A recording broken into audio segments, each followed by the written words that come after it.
La force, la force, la force, la force, la force de Dieu. La puissance de Dieu très haut vient sur toi. Eh oui, eh oui, eh oui, comme Marie lorsque l'ange vient. Aujourd'hui, au travers de ce partage, la puissance du Dieu très haut, la puissance du Dieu très haut vient sur toi, sur toi, sur toi, pour que tu deviennes disciple de Jésus. C'est l'évangile de ce dimanche. Ouais, renoncer à tout. Oh là là. Quand on regarde dans l'évangile de Luc, au chapitre 14, c'est marqué au chapitre 14, verset 25, les conditions nécessaires pour être disciple. Ah ah! C'est intéressant. Aujourd'hui, la lecture est de 25 à 33. Ça finit en ceci, en 33. Ainsi donc, ajouta Jésus, aucun de vous ne peut être mon disciple s'il ne renonce pas à tout ce qu'il possède. Oh, bébé, ça veut dire quoi, ça? Renoncer à tout ce qu'il possède. Ou bien c'est à toi, ou bien tout ce que tu as appartient à Dieu. Il y a un enseignement où tout ça. Ça semble très rigoureux. Hein? C'est la pauvreté des moines, ça. La pauvreté, chasteté, obéissance. Pauvreté. Et pourtant, ben, tu as peut-être une maison. Moi, j'en ai une maison, puis j'ai une voiture. Oui, puis j'ai des vêtements, puis mon frigidaire, ben, il n'est peut-être pas toujours plein, parce que des fois, les gens me font à manger, d'autres fois, non. Mais je veux dire, je m'organise, je m'achète des petites affaires, mais je possède des tomates. J'ai mon petit jardin, puis est-ce que je suis prêt à renoncer à tout ça? Bon, quelque part, ça dit non au fond de moi. Là, je veux dire, oui, je vais vendre parce que maintenant je suis veuf, mais ouais, c'est comme on m'a volé à l'automne dernier ma souffleuse à neige. Ici, il y a de la neige dans la ville de Québec. On appelle ça la capitale mondiale de la neige. Il en tombe ici dans ma ville. À partir du mois de novembre-décembre jusqu'au mois de février, mars. Il en tombe de la neige. Il y a certaines années, il y a 3 mètres de neige dans ma cour. Et 3 mètres, c'est haut. Ça va presque au 2e étage. Ah oui, ah oui, ah oui, ah oui. Il y en a de la neige. Il y en a de la neige. Quelqu'un a pris. Je suis allé à l'hôpital et puis j'ai sorti ma souffleuse. J'ai pas eu le temps d'acheter une chaîne pour bien la cadenasser après une structure de métal. Quelqu'un est venu de nuit et puis j'étais pas là. J'étais 8 jours à l'hôpital. Il est parti avec la souffleuse. Et puis c'est marqué, si quelqu'un te vole au début de l'évangile de Matthieu, ben donne-lui. Alors, j'ai appelé l'assurance pour savoir si j'étais couvert. Ils ont dit oui, mais vous allez le payer dans le temps. Bon, ben, j'ai dit c'est correct, merci. Je vais vous rappeler. Mais il faut que vous appeliez la police. Donc, bon, c'est une souffleuse Honda qui marchait encore très bien. Ouais. Dans les grosses tempêtes, ça ramassait la neige, ça la poussait plus loin. Une souffleuse à neige. Oui. Ici, beaucoup de gens en ont. Bon, ça, c'est sûr qu'en Afrique, ça vous dit rien, une souffleuse à neige. Mais c'est une espèce de machine comme une tondeuse, mais ça broie la neige, ça la pousse plus loin dans les coins où ça dérange pas, quoi. Ça laisse les entrées de maison libres, voilà. Souffleuse à neige. Quelqu'un l'a pris. Et puis là, j'étais face à l'Évangile, j'ai dit, bon, elle m'a donné 20-25 ans de bons services, mais quand c'est du Honda, c'est bon, hein, je veux dire, puis je la faisais entretenir aux 5-6 ans, 7 ans. Bon, elle marchait très bien. Puis finalement, l'assurance m'a rappelé, ils ont dit, vous ne faites pas une plainte, vous n'avez pas appelé la police. J'ai dit, j'ai pas appelé la police, mais je l'ai donné. Parce qu'au fond, et c'est vrai, c'est quelqu'un qui m'avait donné un cadeau pour l'acheter. Bon, je l'ai reçu un cadeau, ben tu donnes un cadeau. Donc, la personne, si vous m'écoutez, quelqu'un de la ville de Québec qui est venu la nuit, pendant que j'étais à l'hôpital, malade, très malade même, bon, ben, vous avez passé, puis vous l'avez vu, puis vous l'avez ramassé, puis personne ne vous a vu. Puis, alléluia. Je vous l'ai donné. C'est tout. C'est tout. C'est bizarre. Quand il dit renoncer à tout, je pense que c'est renoncer au fait que quelque chose nous appartient. C'est nos prétentions. Le contrôle qu'on a sur nos biens, nos pensées, notre beauté, notre corps, notre héritage, notre nom, notre renommée. Si tu es donné à Dieu, il faut mourir. Celui qui meurt Jésus dit, celui qui meurt pour moi sauvera sa vie. C'est au fond renoncer à nos prétentions, à nos contrôles, à l'importance qu'on se donne, à nos prétentions, être prétentieux, vanité des vanités. Ouais. Et s'en remettre à Dieu. Et si on lit au début, c'est dur ça, le Luc 14, là, 25. De grandes foules faisaient route avec Jésus. Il ne dit pas ça dans le vent, il y a du monde, là. Et il se retourna et leur dit, « Celui qui vient à moi ne peut être mon disciple s'il ne haït pas son père. » Hein? S'il ne haït.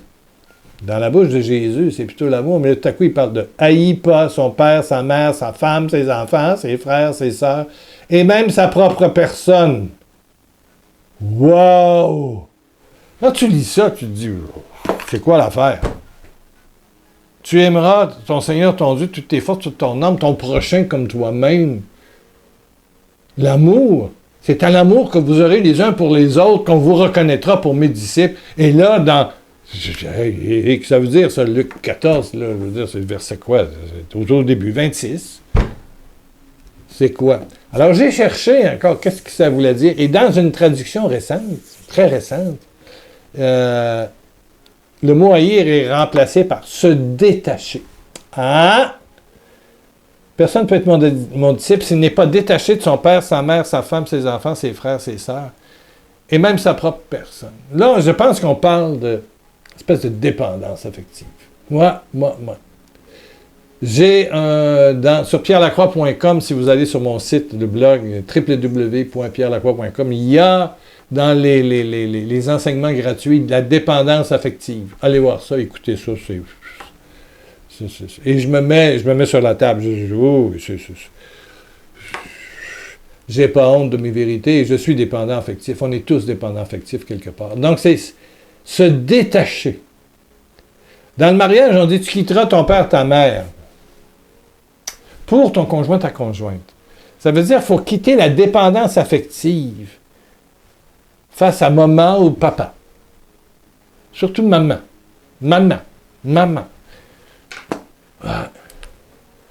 Combien de femmes j'ai entendu dans ma vie dire « Hey, mon mari, la belle-mère. » Cette dépendance affective que tu gardes dans le temps, c'est malsain, c'est du poison. Il faut vraiment laisser Dieu nous guérir. Vraiment. Je vous conseille d'écouter cet enseignement. 1 heure sur la dépendance affective. Vous allez sur pierrelacroix.com, puis en haut, c'est marqué audio. Il y a une espèce de bulle. Cliquez là-dessus, puis regardez dans le milieu, là, sans quelque. Là. Guérir de la dépendance affective. Hop là. Ça travaille. Moi-même, je le réécoute là, quand je sens que je suis trop accroché. Père, mère, femme, enfant, frère, sœur. Ouf! C'est guérir de cette dépendance. Au fond, il faut comprendre Jésus. On peut lire la parole de Dieu, mais toujours dans cette optique qu'il nous parle pour nous dire l'amour. L'amour, c'est gratuit. Alors, quand tu dépends effectivement, l'amour n'est pas gratuit. C'est toujours pour un retour. Eh oui. Alors, combien de fois j'ai entendu des femmes ou des hommes dire « Ah, mon Dieu, la belle-mère. Quand je vois Jésus guérir la belle-mère de Pierre d'une fièvre, et puis elle se leva et les servit, je suis content. Jésus aime les belles-mères. Et c'est peut-être ton cas. Tu es peut-être une belle-mère très possessive. Puis ta fille ou ton gars t'appelle tous les jours, puis si t'appelles pas, t'es malheureuse, puis tu pleures. Je pousse, je caricature, mais ça existe. Amen. Pour être, au fond, né de nouveau. Ce qui est important, comme il dit à Nicodème, tu dois naître de nouveau. Ça veut dire, ton père, ta mère, tes frères, tes sœurs, c'est ton Père du ciel. Tu as aussi des parents humains que tu aimes, mais dont tu ne dépends plus. Même pas de toi-même, en quelque part. Naître de nouveau, c'est suivre l'élan de ta foi. C'est suivre l'amour de Dieu. Être un tabernacle vivant, une hostie vivante. Voilà. Le célèbre Saint Charbel. Oh, Saint Charbel, un grand saint libanais, un moine. Un jour, ses parents viennent le voir parce qu'il n'allait pas voir ses parents. Donc, il cogne à la porte du monastère, toc, toc, toc, toc. Puis lui, il ouvre pas la porte, puis il parle au travers de je sais pas quoi, là, au travers de la porte. Et puis, ils veulent le voir. C'est leur fils. Ils l'aiment. Et il dit non. Il dit, j'ouvrirai pas la porte. On se retrouvera au paradis. J'appartiens à Dieu. Voilà, il est né de nouveau. C'est Dieu. C'est Dieu. Bon, ça, c'était très clair. Là. Lui-là, il était dans le monastère. Mais je vous dirais que quand on donne tout à Dieu et on vit sous la puissance du Saint-Esprit, sur l'amour inconditionnel, ton amour pour ton père, ta mère est très différent. Non dépendant, mais libre. Et plus dans l'essentiel. C'est vrai pour tes amis, c'est vrai pour ta soeur, ton frère, conjoint, conjointe, cousin, cousine. C'est un monde nouveau. C'est un cœur de chair, un esprit neuf. C'est différent. C'est un monde merveilleux. Et qui se continue dans le ciel. Alléluia, alléluia, alléluia. Suivre Jésus, c'est naître de nouveau. C'est se détacher, autant des biens matériaux, matière, peu importe. Ça appartient à Dieu. C'est au service de Dieu. Oui, oui, oui. Au service de l'amour. Au service de l'amour. Au service de l'amour. Au jeune homme riche à qui Jésus disait « Vends tout et donne ça aux pauvres », les apôtres disent « Si, il ne l'a pas fait, là. » Ben non, il est parti à tête basse. Puis Jésus le regarda et l'aima. Il continue à l'aimer. Il continue à l'aimer. Le jeune homme, il n'est pas heureux. Il continue à l'aimer. Il l'aime. Bon. Et les apôtres, je pense que c'est Pierre qui demande qu'est-ce qui serait arrivé s'il avait tout vendu puis il se serait joint au groupe. Jésus dit il y aurait eu 10 fois plus. C'est la fécondité, du sang pour eux même. Je pourrais te raconter tellement de choses, tellement de choses. Ah! Où on a fait des folies comme ça, Louise et moi, du temps de son vivant. Ah, oui, oui, oui. Oui, j'en fais encore des folies. Oui, oui. Dieu me le dit, je le fais. Et puis, la grâce vient. Merci, merci Seigneur. Merci Seigneur. Alors, baisse ta tête en ce dimanche ou lundi, ou peu importe le jour, en l'an 2025 ou 2030. Nous, on est en 2022. Amen, amen, amen, au mois de septembre. Alléluia. Prions, prions. Baisse ta tête, ferme tes yeux. Seigneur, j'élève ma main en tenant cette croix qui rappelle ta glorieuse croix, ta mort en croix, pour chacun d'entre nous, pour mon frère, ma sœur qui écoute et qui a les yeux fermés. Oh oui, Père, par Jésus, par le sang de l'agneau qui a coulé, bénis, guéris, délivre de toute attache terrestre qui empêche le don total de nous-mêmes et l'héritage de gloire de se manifester. Délivre-nous des attaches. Tout n'est que vanité des vanités. Pour nous livrer à ton amour et à l'amour du prochain qui change, qui est beaucoup plus beau. Ah, et l'amour de nous-mêmes, oui, réel, inconditionnel aussi. Merci. Merci de nous donner, de donner à mon frère, ma soeur, un cœur neuf, un esprit nouveau, dans un monde nouveau, dans une nouvelle alliance, où ta présence est vraie et réelle, glorieuse, puissante. Oh Père, merci de toucher, guérir. Et tu coupes les chaînes de possessivité, d'obsession, d'avarice, d'orgueil, de dépendance affective, et toutes les blessures qui ont mis en place cette dépendance. Tu coupes, tu guéris. Satan, dégage! Dégage au nom de Jésus-Christ de Nazareth. Dégage!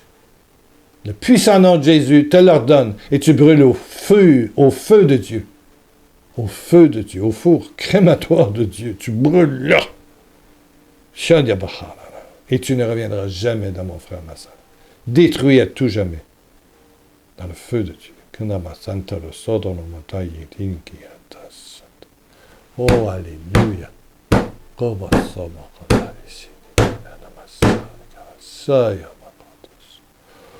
Ouh, alléluia, alléluia. N'oublie pas d'aller faire un petit tour du côté de www.pierrelacroix.com. Oui, inscris-toi. Tu vas recevoir des mails à chaque nouveaux articles, nouvelles vidéos. Amen.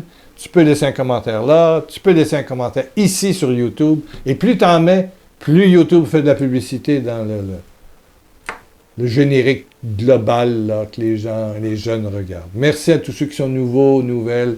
Merci de vous abonner. Merci de laisser un commentaire. On est heureux, on est ensemble. La vie n'est pas facile, mais notre cœur est avec Jésus. C'est ce qui compte. Amen. Tu reviens dans 2 jours? Ben oui, tu seras là à la prochaine rencontre. Amen, amen, amen, amen.